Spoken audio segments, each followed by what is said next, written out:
Shalom sahabat, senang berjumpa kembali dengan sahabat di channel ini. Terima kasih sudah setia mendukung channel ini sampai hari ini. Saya berdoa kepada Tuhan, kiranya Tuhanlah yang membalas dan memberkati kita semua. Pada kesempatan kali ini kita akan membahas tentang kematian. Tentunya ada kehidupan setelah kematian. Perihal tentang kematian itu bisa disebabkan beberapa hal. Pertama, karena sudah lanjut usia. Kedua, sakit penyakit. Ketiga, bisa karena bunuh diri atau tabrakan atau kecelakaan. Dan yang keempat, bisa juga karena virus, seperti yang ada di gambar ini. Kita melihat, karena virus varian baru, banyak juga yang sudah dari korban. Maka dari itu, kita harus waspada akan virus ini. Selanjutnya, kita akan membahas satu tema ini, yaitu kehidupan setelah kematian. Sekalipun ada orang yang kita kasihi sudah dipanggil Tuhan, tetapi kita yang ditinggal jangan berlarut-larut dalam kesedihan. Kita harus bersyukur karena dia sudah mendapat tempat yang terbaik di sana. Karena kita percaya bahwa setelah kematian ada kehidupan kekal yang abadi bersama Tuhan. Mari siapkan hati untuk sama-sama belajar satu tema ini. Ini merupakan tema pengharapan bagi kita.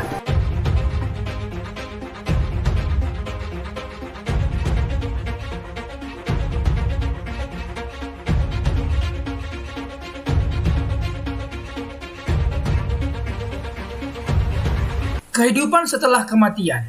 Kematian dapat menakutkan, tetapi Alkitab memberikan pemahaman yang indah tentang kehidupan setelah kematian. Mari kita pelajari bersama-sama. Kematian. Kematian adalah bagian dari kehidupan. Melalui kematian, kita meraih kehidupan yang kekal. Tidak seorang pun yang akan bisa bertemu dengan Bapa kalau tidak melalui kematian, yaitu kematian Yesus Kristus, dan kita bisa bertemu dengan Dia. Kedua, tidak ada yang bisa menghindari kematian, kecuali Nabi Elia dan Henokh. Semua manusia mengalami kematian fisik, termasuk Tuhan Yesus harus mengalami kematian untuk mengampuni kita dari dosa. Yesus Kristus sendiri mengalami kematian. Rasul Paulus mengajarkan bahwa kematian Kristus yang kekal memperlihatkan kekuatan dan kasih karunia Allah. Jadi melalui kematian, kita bisa bertemu dengan Bapa di sorga.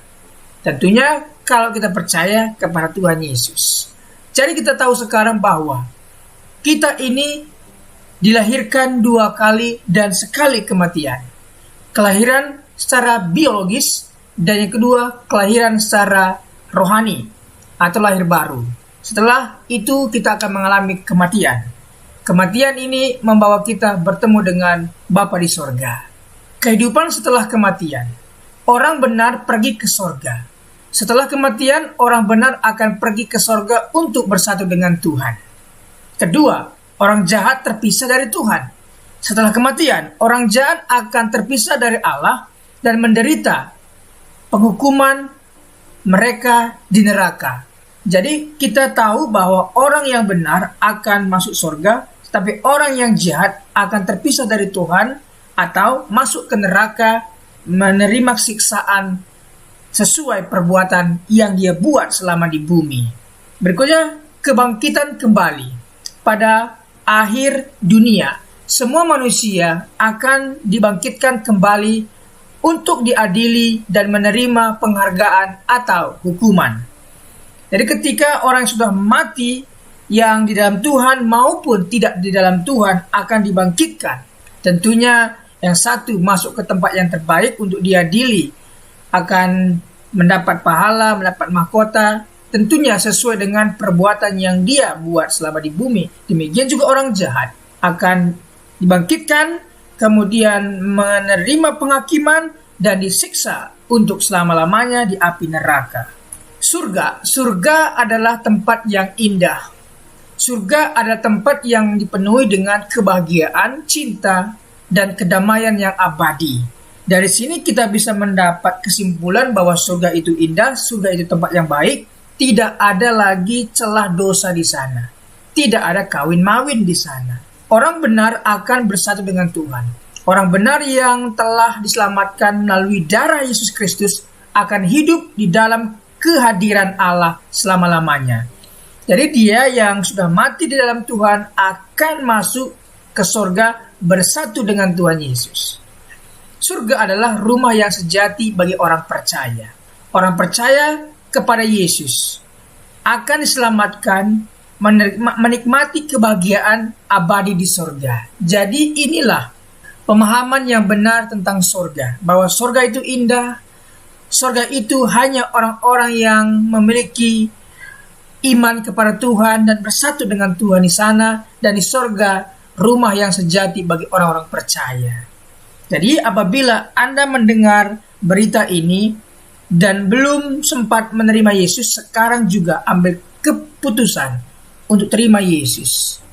Kalau Anda percaya dan menerima Yesus, maka Anda akan mendapat bagian di sorga. Neraka adalah tempat siksaan. Neraka adalah tempat sakit yang berkelanjutan dan abadi untuk orang-orang yang menolak Yesus Kristus sebagai juru selamat. Anda mungkin tidak berkata atau acuh tak acuh terhadap panggilan Tuhan Yesus. Siapapun Anda yang dalam hal ini tidak percaya atau menolak Tuhan Yesus akan mendapat bagian di neraka. Jadi ini bukan main-main. Bahwasanya ada kehidupan setelah kematian. Anda mati, Anda mendapatkan tempat surga atau neraka. Anda akan bahagia atau siksaan. Hari ini, selama hidup inilah yang menentukannya. Percaya Yesus, engkau akan mendapat tempat bahagia. Neraka tidak akan menyenangkan. Orang yang menuju ke neraka akan merasa rasa sakit, kesepian, keputusasaan, kecewaan, dan banyak sekali.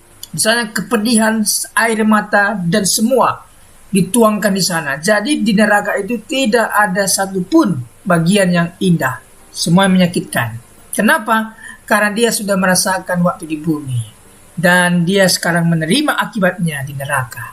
Sebagai upah dari perbuatannya. Setan memerintah di neraka.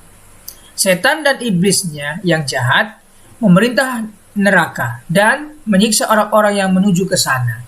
Jadi semua orang yang pernah ambil bagian atau berkontaminasi atau minta tolong kepada iblis atau perdukunan, maka secara otomatis dia sudah menjadi bagian iblis atau pengikut iblis. Orang itu kalau mati pasti masuk neraka dan disiksa oleh iblis di sana. Jadi sekarang tentukan pilihan. Ingin masuk surga atau neraka. Kalau mau masuk surga, percaya Yesus sekarang juga. Perayaan hidup kekal. Tiada lagi sakit, kelaparan, ataupun kematian. Di surga tidak ada lagi duka cita, sakit, kelaparan, ataupun kematian. Di sana hanya kebahagiaan, sukacita, puji Tuhan, dan sebagainya. 2. Persekutuan yang hangat. Orang yang diselamatkan akan hidup bersama-sama dalam persekutuan dengan Tuhan dan seluruh umatnya. Kita memiliki persekutuan yang hangat. Kita bisa memuji Tuhan dengan leluasa. Di sana kita happy, sukacita. 3. Menjadi ahli waris jalan hidup yang kekal. Ini hanya diberikan kepada orang yang percaya kepada Yesus. Semua orang yang diselamatkan melalui iman di dalam Yesus Kristus akan menjadi ahli waris jalan hidup kekal. Karena firman-Nya telah jelas. Akulah jalan, kebenaran, dan hidup. Tidak seorang pun yang bisa bertemu dengan Bapa kalau tidak melalui aku. Kita hanya bisa mendapat hidup yang kekal apabila kita percaya Tuhan Yesus Kristus. Ingat, di surga itu tidak ada lagi kesakitan, kelaparan, atau kematian. Di sana hanya ada persekutuan yang hangat. Kita pun menjadi ahli waris jalan hidup yang kekal.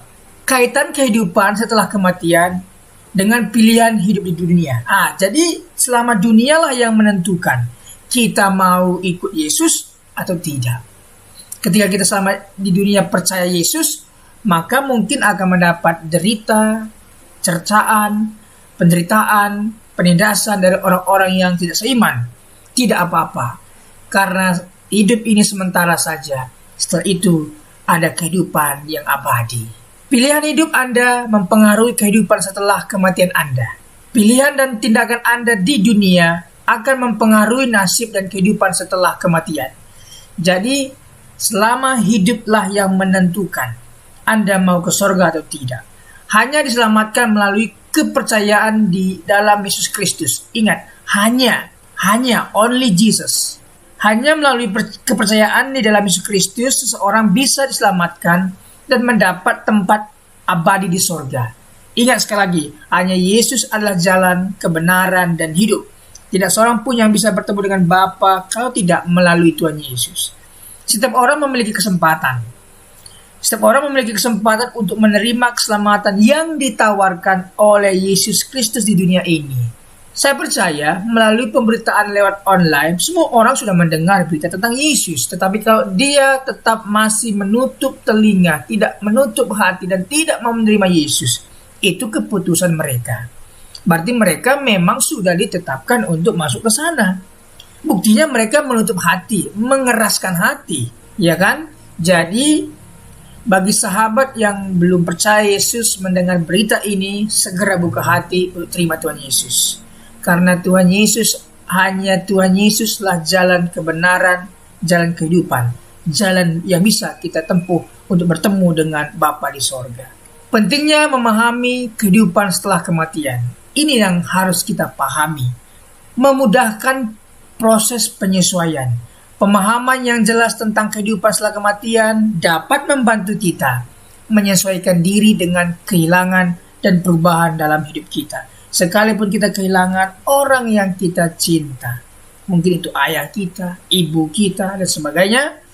Kalau kita paham akan kehidupan setelah kematian, maka kita tidak akan sedih secara berlarut-larut. 2. Membuat kita hidup dengan arti yang benar.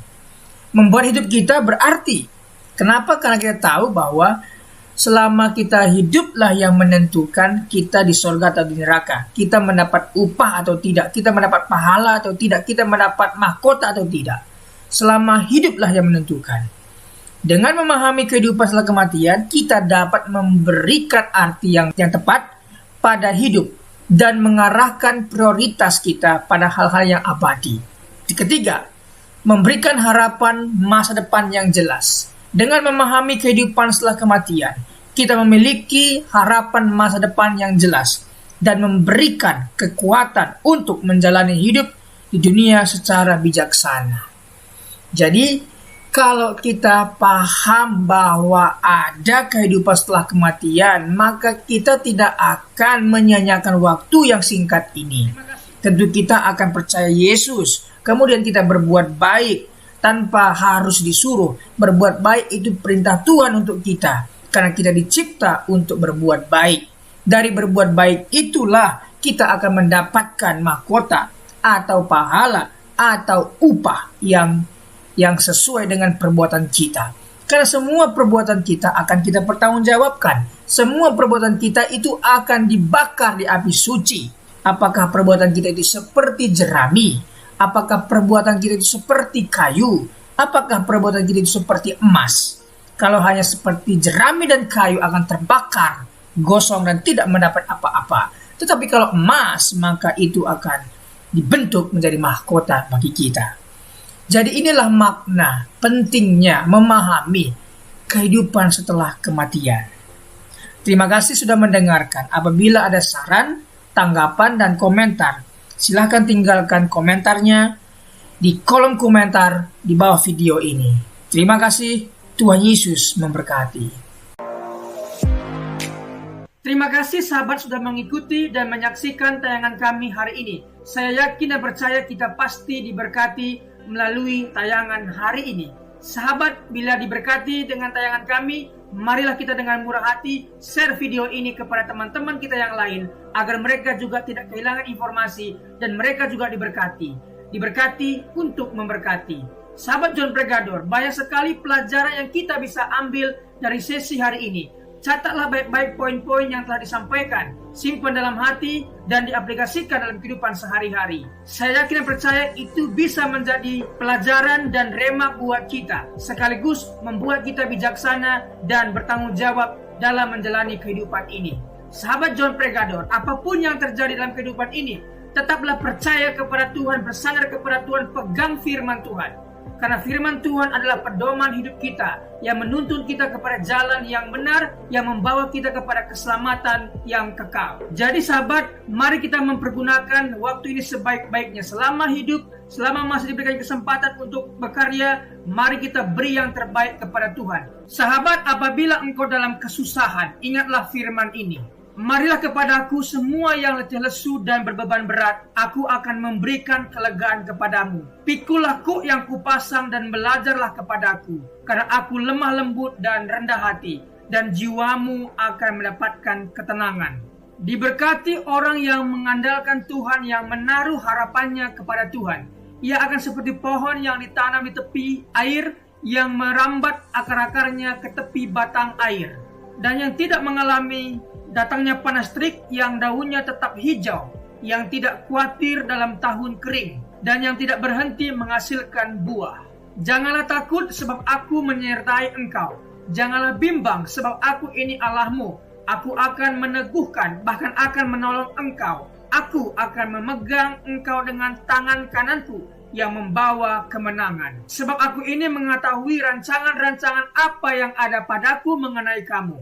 Demikianlah firman Tuhan, yaitu rancangan damai sejahtera dan bukan rancangan kecelakaan, untuk memberikan kepadamu hari depan yang penuh harapan. Tuhan memberkati engkau dan melindungi engkau. Tuhan menyinari engkau dengan wajahnya dan memberikan engkau kasih karunia. Tuhan menghadapkan wajahnya kepadamu dan memberikan engkau damai sejahtera. Tetaplah berpegang pada janji Tuhan. Diberkati sahabat John Pregador dimanapun berada. Pekerjaan apapun yang sedang dikerjakan, Tuhan buat berhasil. Darah Yesus buka dalam berkat, keberuntungan, keberhasilan, masa depan yang penuh harapan diberikan Tuhan kepada setiap pendengar setia John Pregador. Terima kasih, Tuhan Yesus memberkati. Mari kita berdoa. Tuhan Yesus, terima kasih buat hari ini. Kami percaya setiap hari adalah hari yang baik Engkau berikan kepada kami. Dan hari ini pun kami merasakan kebaikan Tuhan dan tidak ada alasan kami untuk tidak mengucap syukur. Terima kasih sepanjang hari yang Tuhan berkati. Terima kasih renungan kabar baik yang sudah kami dengar hari ini. Diberkatilah kiranya semua pendengar setia John Pregador. Dibukakan jalan berkat, jalan keberuntungan, keberhasilan mereka. Pekerjaan mereka berhasil dan beruntung. Keluarga mereka diberkati oleh Tuhan. Terima kasih Tuhan Yesus. Pertemukan kami di hari-hari berikutnya dengan keadaan sehat dan baik, diberkati oleh Tuhan Yesus. Terima kasih buat pembicara narasumber hari ini. Diberkati pekerjaan, usaha, bisnis apapun yang mereka kerjakan, Tuhan buat berhasil dan beruntung. Terima kasih Tuhan Yesus. Demi nama Tuhan Yesus kami berdoa dan mengucap syukur. Haleluya. Amin.